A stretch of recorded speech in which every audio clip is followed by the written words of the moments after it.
moreover, it is required of stewards that they be found what? I need everybody to say what? Faithful. Turn to your neighbor and say what? Faithful. So, baby girl, guess what?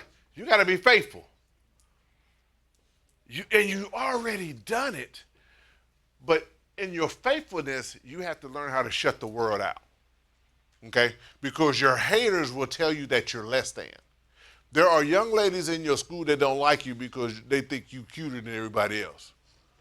They mad because your mama love you the way you do. She takes care of you, she dresses you, and you act like you're supposed to act. So they're gonna hate you. They're gonna talk about you. And so when you get that, Pastor, they don't like me. Mama, they being mean to me.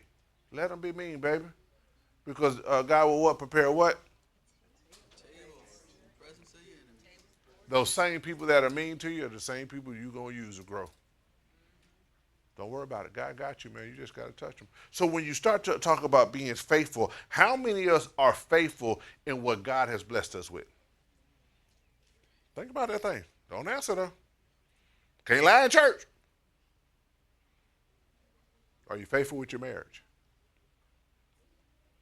Now, here's the crazy part. When I just said that, some of y'all thought about cheating. I ain't thinking about cheating. Are you faithful with protecting the covenant that you have with that person and God? Do you speak life or you speak death? Are you faithful with what God has blessed you with? So when you start to understand that stewardship is so much more than money, it's about the way you walk, the way you conduct yourself. It's about when you look in the mirror, what do you see? Are you faithful with the blessings that God has placed over your life? Now watch this. How many of y'all think Cleve is faithful? We know he is. You know he is? How you know? We know Marshall.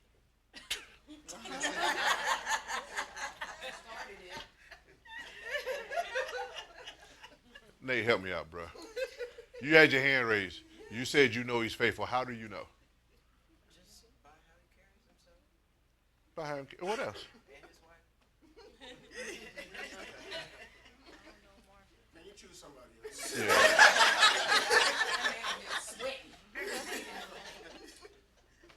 This Saturday is the men's meeting. I need you to show up. We need to talk to you. He shows up, he's consistent. His character shows it. Yes, sir. What else? What are you about to say? He's always there. So let me ask you a question. Because I made a statement yesterday in the leadership meeting. I'm gonna make it in a few minutes. Is this? Oh, Marsha, stop. Leave that boy alone. Don't be giving him no money either. That is what is called evidence. Anybody ever been to court? What wins in court? Evidence. You can't stand before a judge and say, well, I think, or I didn't see it. You have to be a witness. You have to be able to say, I saw it for myself to testify in court. Because if not, guess what? That's hearsay. So the stewardship, when we talk about stewardship, and if Cleve is faithful, he shows it every Sunday. Elder Brian, you almost messed me up just then. I almost said it. He shows it every Sunday because you figured it out, thank you. He shows up. You know what he's doing. There's evidence. We see him playing, we hear him playing, and it changes the atmosphere. That's evidence because we saw it with our eyes. So now flip it on yourself. If somebody had to testify before God for you, what would they say?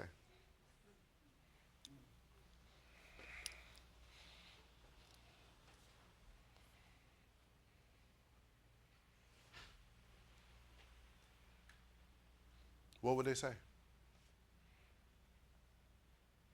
Would they say you quit? Would they say, you know what, he got frustrated?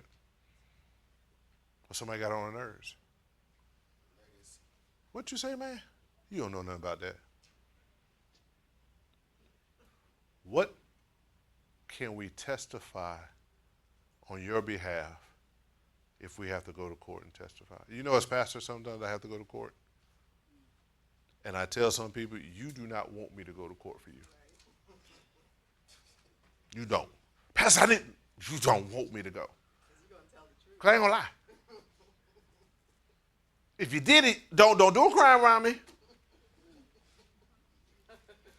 I ain't the one you want. Because now, guess what happened? It's your character. And let me put this out there for you. Don't let me ever catch you cheating either. I'm telling. I'm telling. Because here's our thing. We talk about being our brother and sister's keepers. I can't let you do foolery.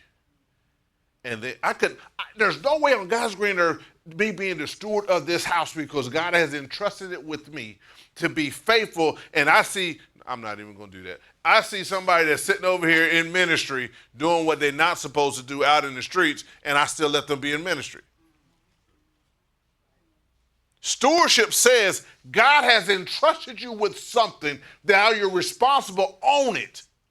Own your gift. Own your marriage. Own your family. Own your house. It's in the Word of God says, me and my house will what? So you own it. That is stewardship. So when we start to look at this thing and understand our attitude should be we own it. How many of us own Elevation Life Center? Wait a minute, time out. I was the only one with I had like 3 hands raised. How many of us own Elevation Life Center? We own it.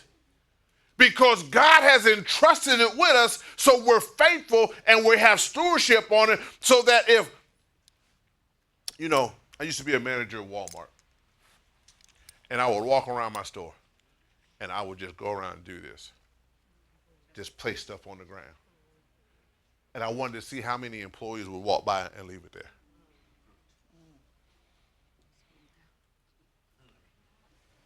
Out of 10 would pick it up. Guess that's what that showed me. The attitude. No pride. But guess where it starts at? The manager.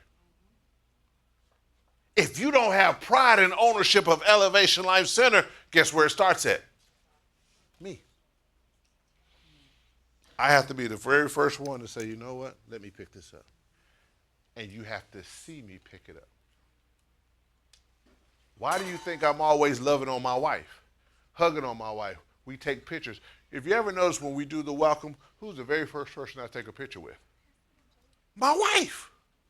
Because you need to see it. Because I've been to churches where some pastors, do you even like your wife?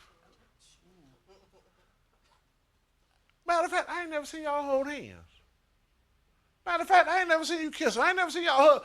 Wait a minute. That's craziness to me. Because now, stop that. Because now it positions, you have to see it. Now, here's the funny part. Lex, my child, I got 4. Only one I like. Why? Because she understands about serving.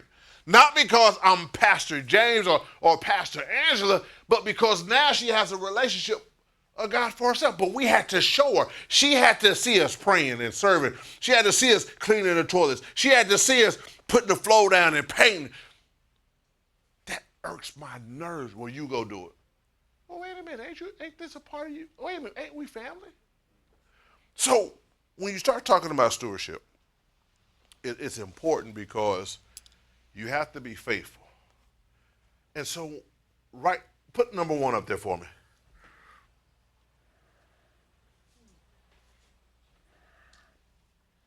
Look at this real quick. God starts with your heart before he touches your hands. Why is that a true statement, and why do God do that? Because if your heart is in the wrong place, you're going to squander whatever God bless you with. Think about your heart. Think about when you fell in love. Think about when you asked that woman to marry you, or when she told you was going to marry her. Think about it. Your heart had to be in it, or you was afraid. One of the two. But you had to sit there and say, you know what? I'm going to stand in front of God and all my witnesses that we're going to be together till what? Does it always happen, though? And let's be real. Tell you right now, I've been divorced. Pastor Angela been divorced. But I understand why I got a divorce. And so does a young lady I was married to. We came to an agreement. We ain't good together. Only reason we did it, you was pregnant. I'm going to be honest with you. But when I said I want to marry you, and she told me no 4 times. She's like, you ain't have to say that. But it's true. That's our story. But here's the thing. When God shows you something, and God put like, dude, because I heard him clear as day, that's your wife. She said, well, you stalked me, and it worked. But you have to be persistent in what God is telling you. So if somebody tells you no, God told me something different. So when I said, okay, and then it was confirmed. See, here's the thing about your assignment and what God entrusts you with. It's always confirmed. And here's the part. It was always somebody that we didn't know that was doing the confirming. We were driving from Fayetteville, North Carolina, all the way to Franklin, Louisiana. 13-hour drive. Pulled up in the gas station outside of Atlanta, and I walk in the store. Won't married. Won't think about being a pastor. Matter of fact, she was about to break up with me when we got back. I was taking her to see her uncle. I think it was a funeral, something like that. Am I lying? Yeah, but we don't know these people that well. You hear her, right? Well, you was preaching earlier? So, I go in there and pay for the gas. A lady walks up to our car and starts to talk to her. And she says, hello, how you doing? And you know, at the gas station, you be like, I ain't rolled my window all the way down. I don't know you. And then she starts to talk. And she says, where's your husband? Your husband is a man of God. He's a pastor. She's like, who you talking about? And then I walk out the store. She said, there you go. She bust out laughing. She said, no, first of all, that ain't my husband. Second of all, he sure ain't no pastor. She said, yes, he is. Get to the car. Lady asked me, she says, man of God, will you pray for me? I said, wait a minute. Normally at a gas station, people ask for money. You asking for prayer. I'm like, okay. I'm going to pray for him. Then she said, well, will you do me another favor? I said, yes, ma'am, what you need? I'm like, now I'm waiting for her to say you want some money. She said, I'm having surgery on Wednesday. Will you call me on Tuesday? And I'm very scared. But will you call me on Tuesday and pray for me? And she gave me her number, and I said, yes, ma'am, I will. And she walked away. We looking at each other. Her cousin looking at us like, what just happened? Unsaved cousin. Like, what the what? Here's my thing. When God entrusts you with something, there is nothing you can do that's going to stop the assignment. You have to be willing to say, you know what? God, I surrender. So he starts with your heart, but he confirms it before it gets you your hand. So when we said yes, and I said yes to say, okay, it's time to become a pastor and start to do all these other things, it was in my heart, man. But then you got to own it. That's what stewardship says, that you own it. That now when God is working on your heart and he takes it to your hands, he already got the plan in place. Anybody ever start a business? All you had to do was step into it. Was there some trials? Yes. Was there tribulations? Yes. But God put you in a position to where it says, okay, cool, you got this. And we always talk about, well, we want multiply, we want more, we want more, we want more. But before God can multiply what's in your hand, he inspects what's in your heart. Where's your heart at? Do you really understand how important you are? Baby girl sat there and said, well, I doubt myself. Where did she get the doubt from?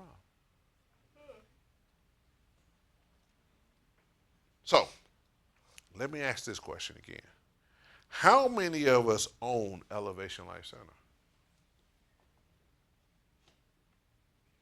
And that's the attitude you have to carry through 2026. You own it because just like your house at home, how many of us want to see our houses fall down? You take care of it, don't you? You take care of what God blesses you with. God bless me with my wife, cool. God bless me with all y'all, cool. So I have to take care of what God blesses me with. Brother Cleve over there, how many of y'all got a garden at your house? Anybody else? None of y'all got no gardens. Woo. I tried. Mine died. Say it again. Okay, cool. You got a what? A who?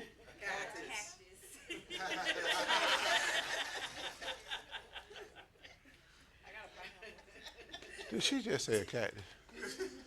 What do you got to do for a cactus? Just let it sit there. You got one too?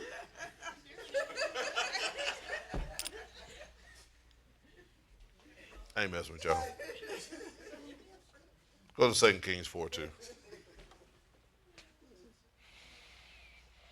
Problem, we going somewhere with this. I'm trying to get there. How many of y'all got 2 Kings 4:2? It's not up there. I need somebody. Oh, no, it is up there. Go ahead. And Elijah said unto her, what shall I do for thee? Tell me, what hast thou in the house? And she said, thy handmaid hath not anything in the house save a pot of oil. He will never ask you to do something you don't have. And if it's asked, it's not for you to do because he's already blessed you. God will ask you to use what you already have. Now, some of y'all about to get in trouble. How many of y'all can sing? Stand to your feet.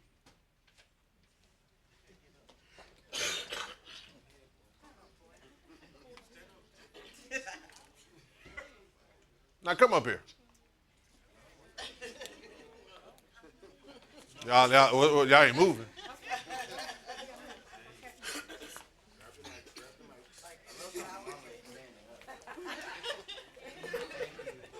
Don't worry, Nate. She had a half a second.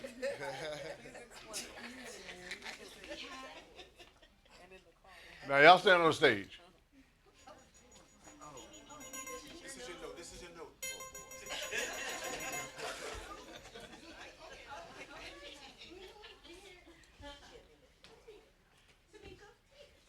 She busy.